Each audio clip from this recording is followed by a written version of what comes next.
Welcome to Bloodbath and Beyond. Today we review Biker Zombies from Detroit, Bad Bikers, Killer Zombies, and Hard Rock.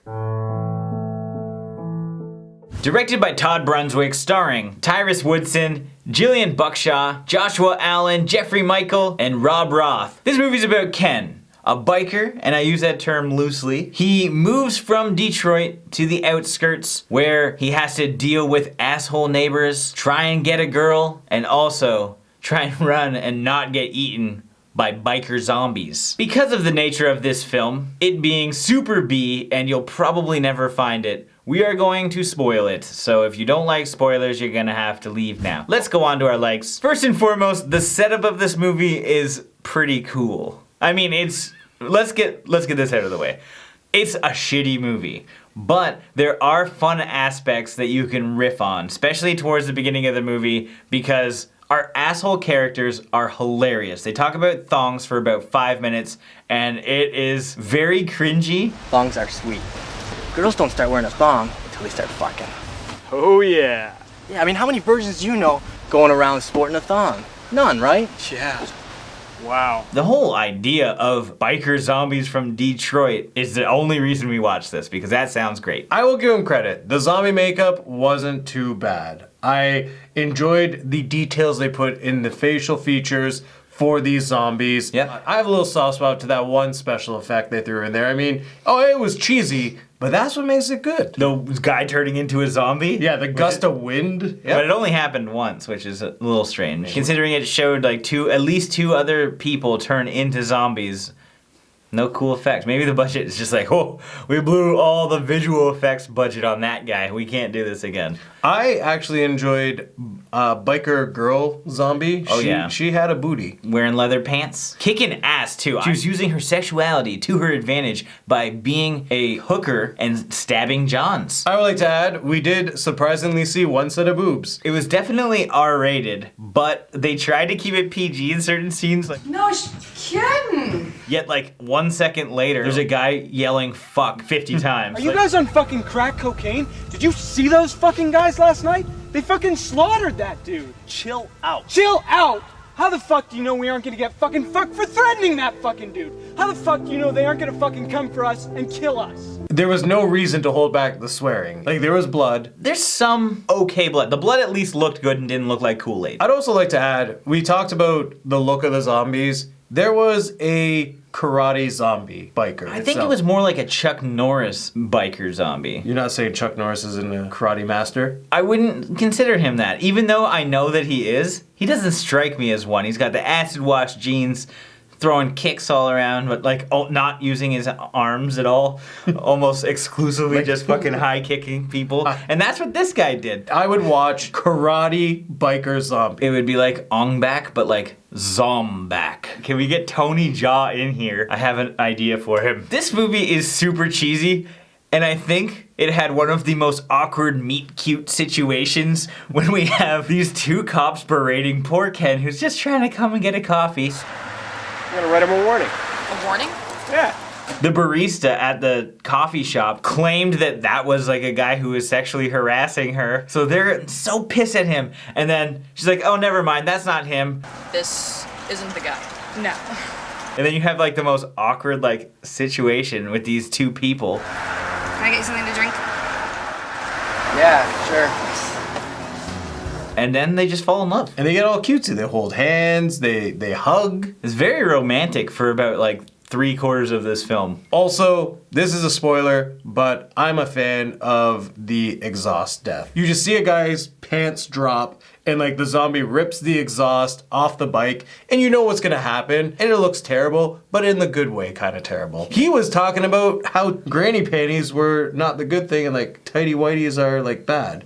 And he was wearing them. You're wearing that boring grandma underwear, you know, like Hanes or Ways and shit, you know? Wow, you're probably the only one to ever understand that little Easter egg that Mr. Todd Brunswick slipped into his first film. So we went to a recent convention and we bought like a bunch of shitty movies. We found some DVD vendors and we found this DVD that has 5 movies on it. And so when looking up the director, we're like, wait, he wrote all these. Todd, you're a sneaky sly son of a gun. Yeah, it's like him and his friends from Michigan have 5 horror movies. And I can't wait to break open the next ones. Okay, dislike time. First and foremost, there's not a lot of blood and guts and stuff. There is some blood, not much zombies, ironically. There's probably only a handful of scenes where they even show up, and if they do, they're just like being shot awkwardly, looking like Terminator. They're like busting a move zombie. Like when biker zombie girl was getting shot at, she was just like humping her shoulders. That was pretty funny. But there aren't many zombie moments, and that kind of sucks. And these are not zombies. They are undead who were turned undead by a devilish demon, potentially the devil, we don't know. The weird part is, the first like 10 minutes of this movie, you don't know what direction it's going in, because it's a narrative of the devil doing a voiceover of how he is claiming his biker zombies. I found him as he was leaving this drinking establishment with a rather naive little bitch. Really, of course you can't blame her. He is so fucking charming. And thankfully, it stopped, and then we had our love story. And unfortunately, that stopped, and the main guy just turns into a zombie randomly, the girl gets killed, and there's absolutely nothing interesting at that point. Like, the end of this movie absolutely sucked. You would assume that Ken is our protagonist who's going to defeat the biker zombies. But he dies and gets turned into a zombie very early in the film that leads to a Ken is missing. Hi, is Ken home? No, I thought he was with you. But he's driving by every night on his bike, but no one wants to stop him. And then when they finally stop him, he kills everyone. Girlfriend, mother, cops, and then he also dies. Everyone dies in this movie. They built up that relationship for almost nothing. Just so they can have like his girlfriend constantly like looking around for him. I was just looking for somebody here. A neighbor? Can't help you. It was just a really strange direction to have this movie go in, which made it pretty boring, to be honest. Minute 10 to 25 you can have fun with. Right, because we have a really long, boring, weird, shitty intro of just like looking at motorcycles, and we have that exact same intro as an outro before a 15-minute credit roll. So it's really like a 45-minute movie, realistically. Yeah. And the only fun part you get to have is the conversation with the 3 bikers. Pretty much. And That's just like it. the awkward dialogue. He walks up to the assholes just to find out if they're assholes by being an asshole himself. Yeah, what kind of bike was that? What was it, a Huffy, Jillian? No, it was a Yamaha 250. Well, that's almost a motorcycle. Not quite a motorcycle, but almost. Well, that's almost a haircut. Not quite a haircut, but almost a haircut. Oh, really? Yeah. I'll see you guys later. See you later. This movie also says that it is a hard rock style of film. I can tell you right now, there is nothing hard about The Rock in this movie, considering that our montage love scene was like listening to an Alanis Morissette song.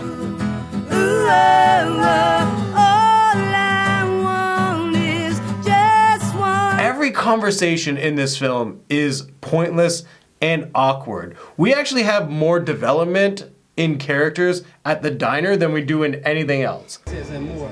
I'm like, what does more mean? And he's like, nothing. I'm like, what do you mean nothing?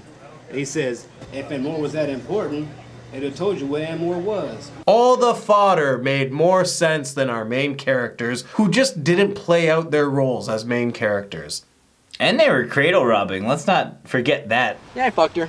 No shit. Was it good? To tell you the truth, I think she's a little bit too old for me. Well, she's 17, but, she's probably 18. Yeah, we're 18 though. Yeah, but, I don't want to be dealing with chicks over 15. So even our main guy is older than the main girl, which would technically make it illegal for them. And even an admission from the girl who had this guy pull out his hog. Well, What are you doing? So you said you don't want to kiss right now, so So you think this hog is going to smoke itself? you can't do that. And she's a minor. And that minor went and talked to cops. I don't think he was joking when he whipped his hog out.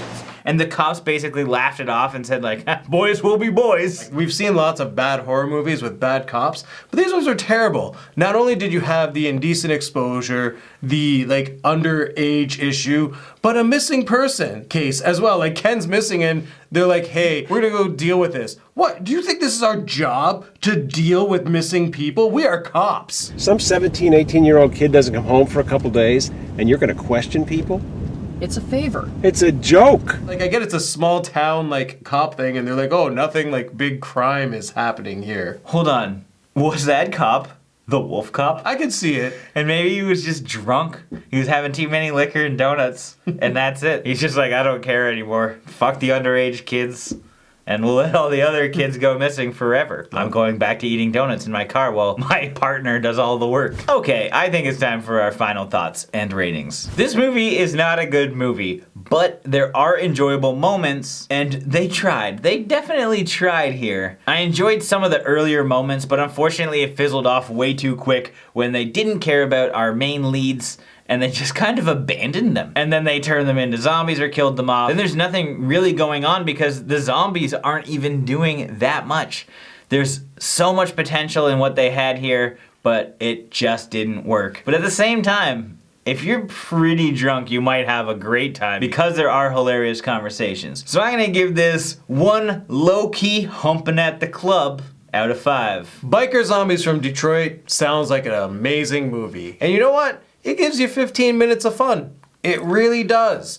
But the rest of the movie is just really boring. It's a love story where they try to develop characters who you think are gonna be heroes, but then they just kill them off like nothing happened at all. And then the rest of them all die. And the movie ends as though it was a zombie apocalypse. It's just not a good film. It's fun to watch, but I can't really recommend it because the gore really isn't there. They're not traditional zombies. And the biking and the hard rock aspect is very misleading in its title. So with that being said, I'm gonna give this film 0.5 beefcakes out of 5. I'm gonna kill him! Ooh, Scott's neighbor is dead, man! Relax, buddy. I'm gonna kill him! As always, thank you for watching. Like this video and comment below with your thoughts on the film if you've seen it. If you haven't and you do want to check it out, I'll try and leave a link to it in the description, but I'm not sure you'll be able to find it. If you like reviews of shitty movies, this is probably the place to be because we've been getting them in swarms lately. Subscribe to the channel so you don't miss one here on Bloodbath and Beyond.